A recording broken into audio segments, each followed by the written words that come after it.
Olá, seja muito bem-vinda a mais um episódio do programa Renascer com Amor. O Renascer com Amor é uma série de vídeos onde eu mostro a travessia do deserto do luto em que somos jogadas quando perdemos alguém que amamos. Aqui você vai ter orientação para enfrentar as armadilhas desse deserto, as dores, provações, para que você tenha cada vez mais condição de renascer do luto com muito mais amor do que dor. Eu sou a Grace Benato, sou psicóloga especialista em luto e eu ajudo mulheres que tiveram uma grande perda a renascerem do luto com muito mais amor do que dor. O tema do nosso episódio de hoje é: o que está acontecendo comigo? Será que eu estou ficando louca? Pois é, muito provavelmente você já deve ter se identificado com essa frase. Meu Deus, mas o que será que está acontecendo? Será que eu estou ficando louca? Diante de um contexto em que você está enfrentando a perda de uma pessoa muito importante na sua vida, né? E aqui eu quero contextualizar com vocês, né, o contexto em que as pessoas estão inseridas imediatamente após a perda. A maioria das pessoas fica muito confusa e perdida mesmo, logo após uma grande perda na vida, né? E a dor e a angústia para essas pessoas é tão grande que a pessoa sabe que está quase que da ordem do insuportável. Ela sabe que ela precisa de um alívio para essa dor, mas ela não sabe exatamente que alívio seria esse, o que de alguma forma ajudaria ela. A pessoa geralmente fica tão confusa que ela sabe que precisa de algo, mas nem sabe do que é que ela precisa. Porque, na verdade, são tantos algos em que a gente precisa nesse momento, não é verdade? Quando a gente está falando de uma perda na vida, ainda mais de uma pessoa tão, tão importante para a gente não está falando apenas da perda dessa pessoa em si. E quando eu digo apenas, eu quero que coloque entre aspas, porque não é apenas no sentido diminutivo de reduzir a importância, não. Quando eu digo apenas a perda dessa pessoa, é que eu estou recortando a perda dessa pessoa. Então, o que eu quero dizer é o seguinte: que num contexto em que a gente tem uma grande perda de uma pessoa tão amada, com um vínculo tão próximo a nós, tanta coisa muda além da perda, tanta coisa a gente perde com a perda. São tantas perdas em uma, que a gente sabe que precisa, mas já nem sabe do que, não é verdade? Então aqui eu quero entender, que vocês entendam comigo, que assim, se você não tiver consciência do que está acontecendo com você, como é que você vai ter consciência do que é que você precisa para te ajudar nessa caminhada? Então é muito importante você ter a consciência do que está acontecendo com você, tá? E quando a gente tem uma perda desse nível na vida, por exemplo, a perda de um esposo, né, de um filho, pai, mãe, de um irmão, né, de uma pessoa muito amada, essa perda nunca vem sozinha.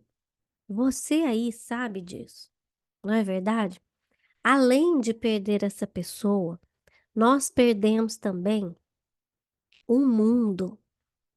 Um mundo que era seguro, previsível, um mundo que era quentinho e gostoso, um mundo em que a gente sabia viver nele, não é verdade? Pois é, nesse mundo estava tudo bem, estava todo mundo lá, inclusive você. Além de você perder essa pessoa que faleceu, Você perdeu a você mesma. Você aí sabe disso. Aquela você que nunca mais conseguiu ser a mesma. Aquela você de antes, animada, desenvolvida, que trabalhava, que tinha projetos, conquistas, papéis sociais, que tinha sua identidade definida. Até essa sua versão de você mesma, você perdeu, não é verdade? Essa hoje que está com você, você já nem se reconhece mais. Às vezes, a dor é tanta, o sofrimento é tanto, que a gente chega a duvidar da nossa sanidade mental, não é verdade? Pois é. E muito além de ter perdido essa pessoa, por isso que eu recorto, não é apenas. Muito além da perda primária, quando eu falo perda primária, entenda que é a perda dessa pessoa que faleceu, que nós estamos falando. Nós temos também as perdas secundárias, terciárias e por aí vai. Vamos imaginar um seguinte contexto em que você joga uma pedra no açude, né, num lago que está paradinho, sem vento, sem nada. Você joga uma pedra considerável nesse açude e aí vai fazer aquele, né, aquele barulho, aquele impacto. E depois, até a água se acomodar, vai reverberando ondas, né, ao redor da pedra. Aqui, depois outra maior, maior, maior, maior e por aí vai. Dessa forma, é a reverberação de uma perda na nossa vida. A- Vamos pensar que a perda primária é aquela pedra que chega e impacta aquilo que estava calmo, a calmaria. E depois, com essa perda, vem várias camadas de perda. É tanta coisa que se perde com a perda que a gente já nem sabe mais mensurar, nomear, a gente já nem sabe mais. Então, ficar perdido, ficar confuso diante de um mundo que muda, diante de uma vida que muda, de uma história que muda, é natural e é esperado. E vai reverberar em cada pessoa de um jeito. Cada pessoa é única, cada pessoa tem uma história de vida, não é mesmo? Cada uma tem uma história da relação com a pessoa que se foi. Então, cada uma vai reagir a essa perda da sua forma, da sua maneira que encontrar, de acordo com os seus recursos internos, com a sua história de vida, da história da relação com a pessoa, etc, né. Mas aqui, já que cada uma vai reagir de um jeito, por que será que às vezes a gente acha que tá ficando louca? Às vezes a dor é tanta, às vezes o nosso comportamento perante a dor é tão surreal, é tão inusitado, é tão imprevisível, que a gente pode achar mesmo que está ficando louca, né? E aqui eu pergunto, o que seria ficar louca? O que seria estar louca diante de uma perda tão grande? É sair do normal? O que seria o normal? Normal é se eu puder usar esse termo, se eu puder usar essa comparação, não seria quando estava tudo certo? Todo mundo aqui, tudo bem, tudo tranquilo? E saiu fora do normal mesmo. Então as suas reações também sairão fora do normal. Como é que você quer esperar as suas reações previsíveis diante de uma situação tão inconcebível, tão imprevisível? Então, às vezes, a gente também se cobra, sabe? Para reagir de forma adequada, de forma normal, sendo que nem o normal a gente tem mais. A gente fica, na verdade, depois de uma perda, é sem referência. A gente fica, depois de uma perda, sem parâmetros, porque simplesmente aquele mundo em que era seguro, previsível, conhecido e com referências, já não existe mais, não é verdade? E isso nos desorganiza por completo. A gente tá sem nada, tá sem tudo, tá precisando de tudo nesses momentos. E nem sabe, na verdade, do que é que precisa. Aliás, se eu puder arriscar um palpite, eu acho que eu diria que eu sei. A única coisa que a gente precisa, se a gente for ver, para voltar ao equilíbrio, para voltar à homeostase, que é que a pessoa que faleceu voltasse a viver, voltasse para você, não é mesmo? Que o seu filho não tivesse tido aquele acidente, aquela doença, aquela atitude, estivesse aqui com você, não é verdade? Aí tudo, teoricamente, voltaria ao normal. E é irônico, né? Que justamente isso, o que a gente mais precisa é o que a gente é a única coisa que a gente não consegue, não tem controle, que é trazê-los de volta, uma vez que eles morreram. Aliás, quem dera se fosse possível, não é mesmo? Quem dera se isso fosse possível, né? Olha, eu quero trazer uma percepção aqui muito importante para a gente pensar. A gente não teve o controle. Você aí não teve o controle da situação que culminou na perda dessa pessoa tão amada, né? Porque se você tivesse o controle, você teria controlado para que tudo tivesse sido diferente, né? Visto que a situação foi essa, foi dessa forma, aconteceu assim e a pessoa morreu, você não teve o controle e a escolha disso, né?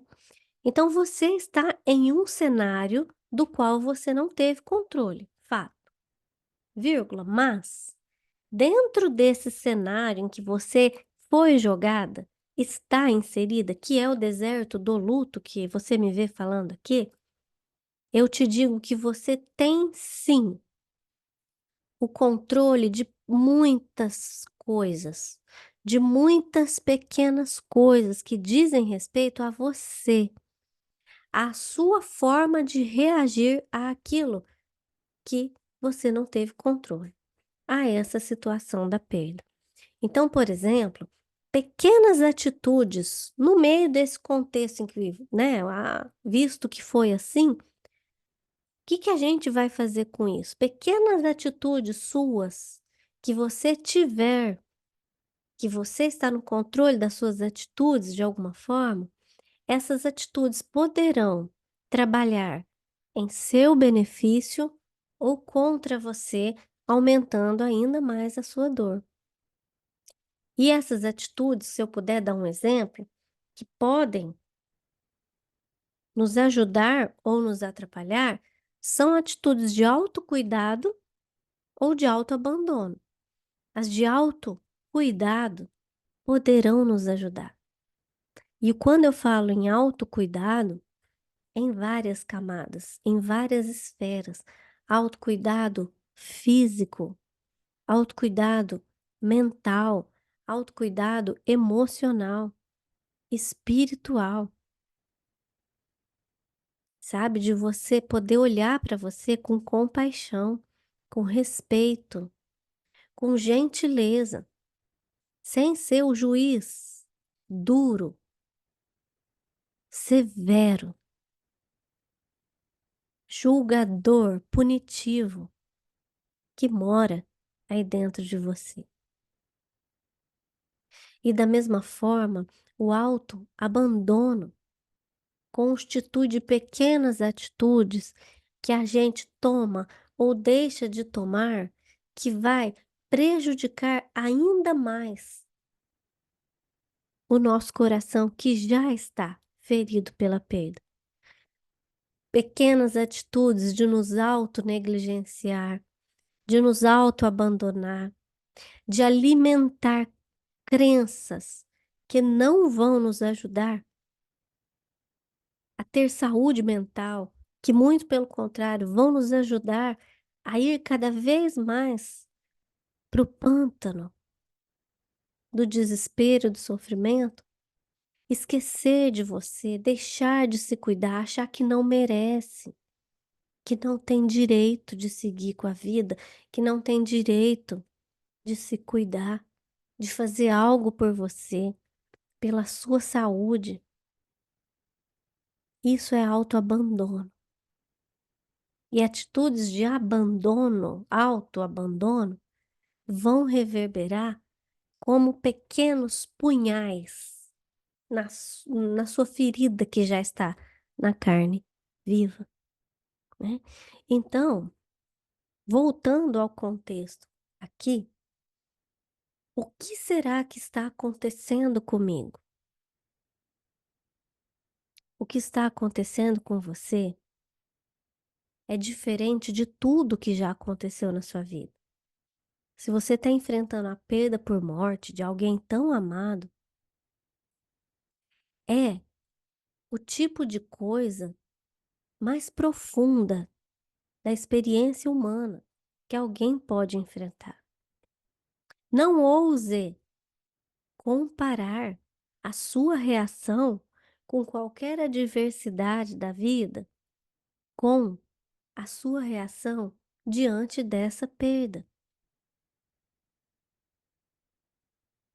O que está acontecendo com você é desorganização de um mundo que era configurado, organizado, formatado de um jeito e foi totalmente desconstruído por essa perda. O que está acontecendo com você? Se eu puder usar uma imagem mental, vamos imaginar um prédio que caiu e que a gente passa e olha um monte de escombros, ferragem, concreto, pedaço de tijolo que não forma nada com nada, que não conecta nada com nada. Escombros. Literalmente o nosso mundo fica em escombros quando a gente tem uma perda. Ele se desorganiza por completo. A gente se desorganiza por completo. Então não dá para esperar que as nossas reações sejam organizadas, sejam previsíveis, sejam normais, porque não serão, entende? E, nesse sentido, quando a gente está falando de várias camadas de mudança, da perda da pessoa em si, de lidar com a saudade, com a dor da ausência dela, com a circunstância da perda em que a gente se sente injustiçada, com o que, sabe, com o que aconteceu com essa pessoa, como que você vai viver sem essa pessoa, né? Além de lidar com isso, que é referente aí às questões da perda primária, tem também as questões do seu eu com você, da desorganização também da nossa identidade, do nosso papel social, das crenças, da visão de mundo, de quem a gente achava que era e viu que simplesmente não cabe mais.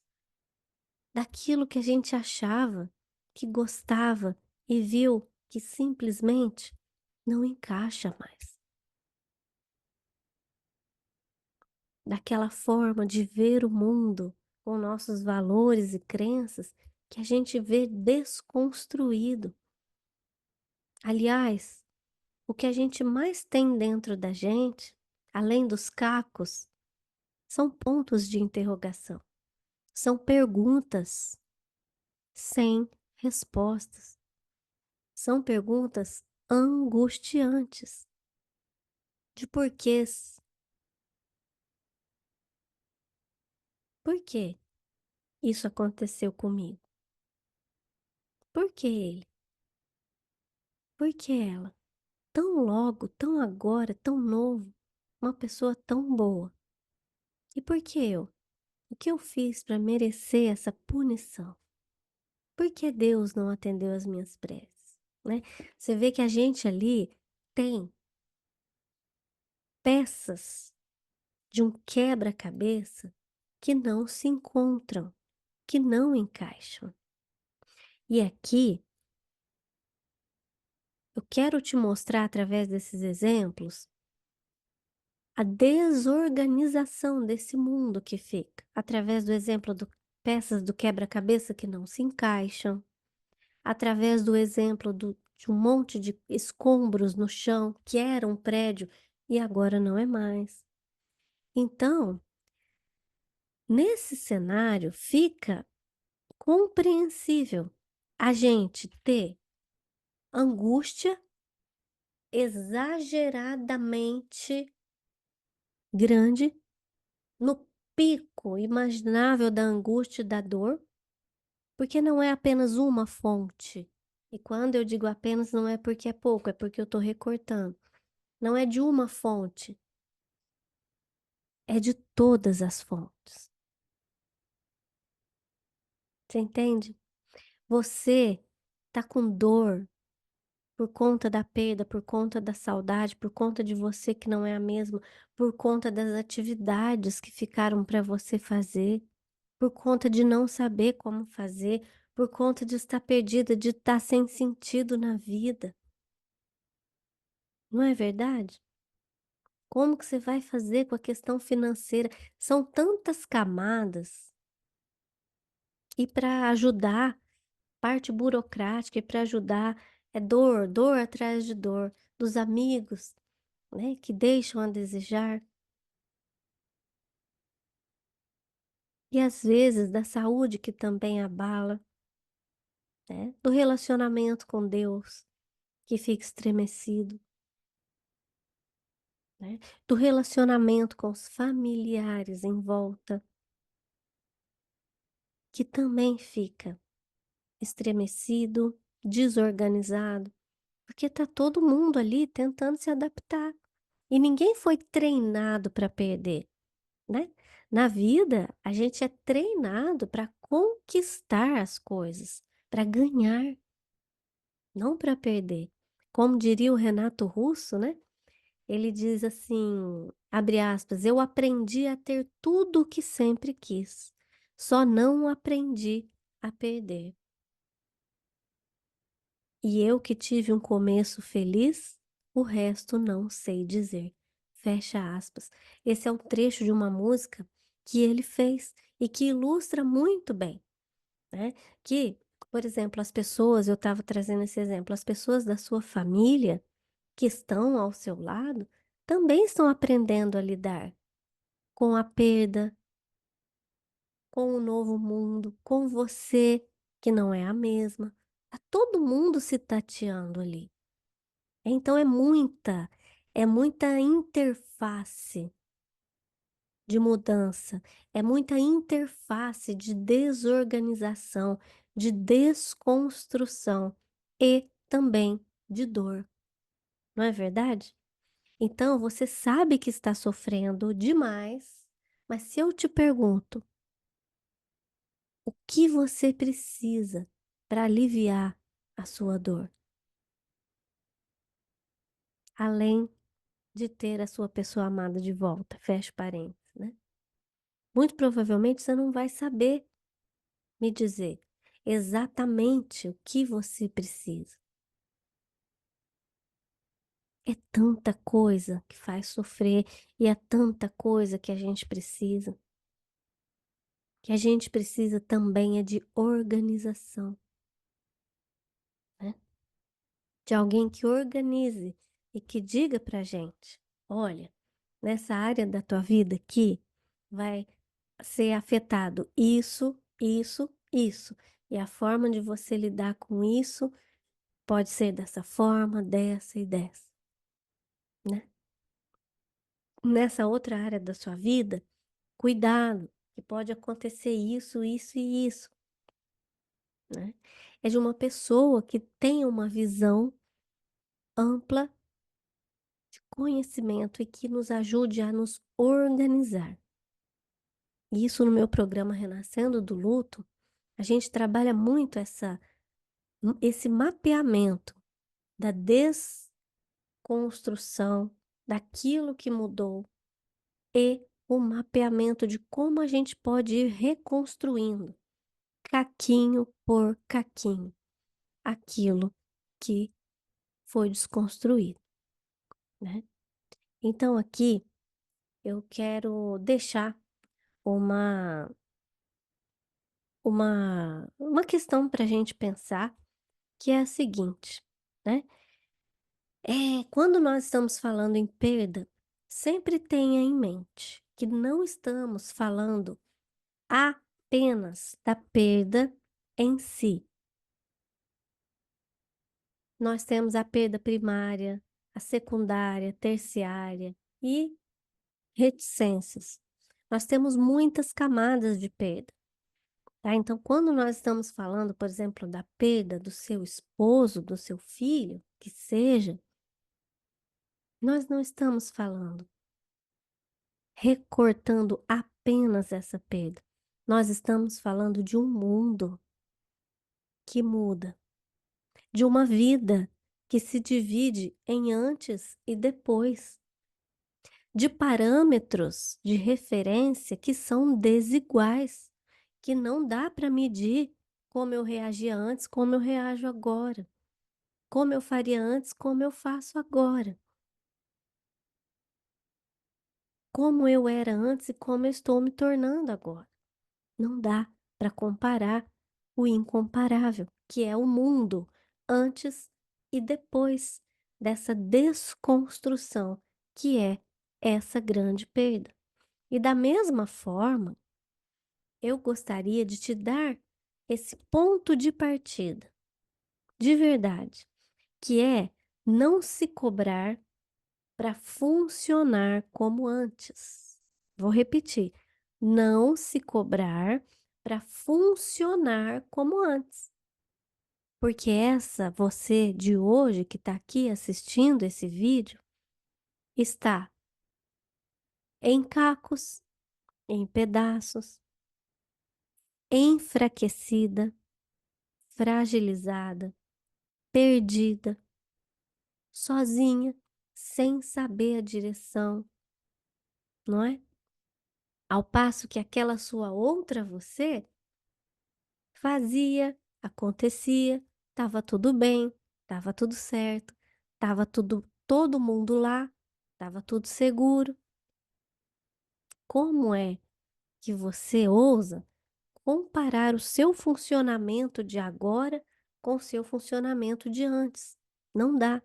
Então essa é uma do primeiro ponto de partida que eu queria te dar. Sempre ligue o sinal de alerta na sua mente quando você se perceber se comparando o funcionamento seu, o seu modo de reagir, o seu tempo de se recuperar, né, agora com antes da perda, tá? Eh, outra coisa, você vai precisar pensar em você. Isso não tem nada a ver com ser egoísta. Ainda que parecer ser egoísta, que seja. Por quê? Ninguém está sentindo o que você está sentindo. Ninguém sabe o que você passa ao deitar na sua cama, com aquele buraco, com aquele vazio, tentar dormir, quando acorda cedo, é aquele choque de realidade. Poderia ter sido um pesadelo e não era. O desespero que você sente, ninguém sente. Então, a gente vai precisar que você seja a primeira pessoa, mesmo, a ser gentil com você. O que é ser gentil com você? É respeitar o que você dá e não dá conta de fazer, respeitar o seu tempo, respeitar o modo que você está reagindo. Às vezes você não consegue tocar no assunto, às vezes você não consegue pensar nesse momento e tá lá se cobrando. Nossa, eu devia já ter elaborado, eu devia ter pensado, eu devia ter resolvido, já passou muito tempo, já era para eu ter me recuperado. Você aí, ó, tá se cobrando, não precisa nem que a sociedade faça isso. Entende? Então, isso é o que eu digo, ser gentil com você, esmiuçando, respeita o seu tempo, respeita a sua vontade. Se você quiser ir, vá, se não quiser, não vá. Se quiser conversar com os outros, converse, se não quiser, não vá. Sabe, se você percebeu que alguém foi sem noção com você, ou desrespeitoso, ou invasivo com você, sem dó, fale. Fulano, eu não gostei desse comentário. Ponto. Eu sei que é difícil, mas o desafio a partir de agora é diário. Nós estamos falando de sobreviver, de sobrevivência no meio do deserto. Então você vai precisar ser a primeira pessoa a se proteger, a se ajudar, a se cuidar. Que dentro de um contexto em que você não teve controle, você tem controle de pequenas atitudes que poderão te ajudar ou que poderão piorar ainda mais a situação e adicionar uma camada extra de sofrimento, entende? Então, essa coisa que eu queria te deixar aqui, de você pensar em você, respeitar seu limite, respeitar seu tempo, seu jeito, o que você dá ou não dá conta de fazer, de ser gentil com você, de ter compaixão de você, de se abraçar, de se acolher, em primeiro lugar, porque ninguém alcança aquilo que você está sentindo, ninguém mesmo, tá? E outra coisa que eu queria deixar aqui para você é de você ir primeiramente, para se sentir minimamente organizada diante de tudo que desorganizou, você pode sentir isso nas coisas práticas, sabe? Exemplo, de dar andamento naquilo que precisa ser resolvido. Você vai sentir uma sensação de estou movimentando, estou fazendo, né? Por exemplo, essas coisas burocráticas que sempre tem que fazer, que é muito chato, que exige muita energia mental da gente, etcétera, a gente, fica realmente já está fraca e precisa ainda dar conta disso e tal, mas uma vez que a gente se mexe para encaminhar uma coisa que precisa, a gente começa a ter uma sensação de que eu estou começando a colocar a casa em ordem, que eu estou começando a organizar. E nisso vale também para as coisas concretas mesmo, sabe? A gente já tem um mundo que foi desorganizado, uma vida, uma história, uma identidade, né, que tudo foi desconstruído e precisa ser reconstruído. Para você se sentir minimamente organizada, também você pode lançar mão do recurso físico mesmo, do seu ambiente físico também, sabe? De pegar para organizar, de pegar para limpar, se for o caso, né? De pegar as questões práticas para que você comece a gerenciar as questões práticas. É uma forma pequena, mas concreta, de você se sentir minimamente se reorganizando, pegando as rédeas e assumindo o controle. Isso eu te dei exemplo de coisas práticas, de coisas burocráticas, de coisas do cotidiano. Aqui eu posso dar outro exemplo do controle, que é difícil, ou da organização, ou da nomeação das emoções. Se você conseguir nomear, pelo menos, aquilo que você está sentindo, e o gatilho que disparou isso é uma mega organização, porque você já sabe que isso é um gatilho que te desperta muita dor. Então você consegue ir organizando, entende? Olha, uma forma também da gente se organizar é falando. Então não tenha receio de falar sobre sua história, sobre a sua perda, sobre a sua dor, sobre as suas fragilidades, mas com as fontes que você sabe que são seguras, que são sensatas, que poderão te ouvir e que poderão te dar um feedback minimamente saudável, tá? Pessoas poderão te dar um feedback minimamente saudável. Então, voltando para o início, o que está acontecendo comigo? Como que a gente responde essa pergunta?